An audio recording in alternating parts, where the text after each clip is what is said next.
Hi everyone, Doug here with Big Red Pen. In this quick fix, we're going to look at modal verbs. Modal verbs are a special type of auxiliary verb. Now, if you aren't familiar with auxiliary verbs, we covered them in our last quick fix. There will be a link in the description for you to check that out. To sum up auxiliary verbs though, they're verbs that couple with the main verb in the sentence to modify the tone or tense. Modal verbs specifically are used to convey a sense of ability, intention, necessity, or possibility. The list of modal verbs is pretty lengthy, so get ready.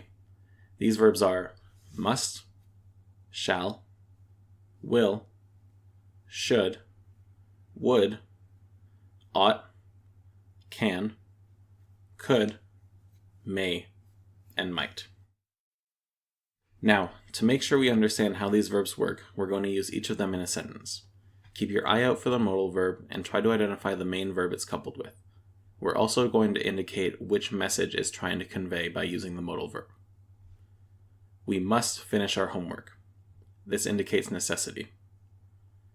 Erica shall be there indicates intention. You will figure out what you want to be when you grow up. This indicates ability. It should be okay indicates possibility. Stephen would love to make us dinner if we ask nicely. This indicates possibility. You ought to know better indicates ability. I can do it indicates ability or possibility.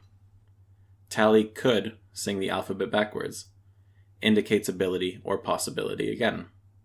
Alec may know the answer to the question also indicates possibility.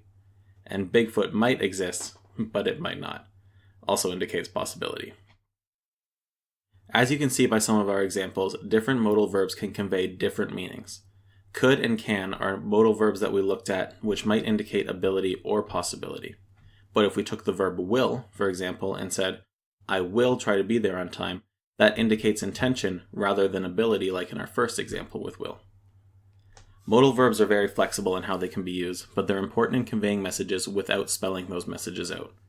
You use them to show ability, intention, necessity, or possibility in a more succinct way and let your work benefit as a result. And that's it for this quick fix. In the comments down below, use a couple of these modal verbs in some sentences and explain whether you're conveying ability, intention, necessity, or possibility with them. If you're feeling up to it, try using the same modal verb, but indicate a different message with each sentence. If you learned something or enjoyed this video, a like would be greatly appreciated. If you want some more quick fixes to get bite-sized lessons to improve your writing, check out our channel and click that subscribe button. Again, this was Doug with Big Red Pen. Thanks for stopping by, and happy writing.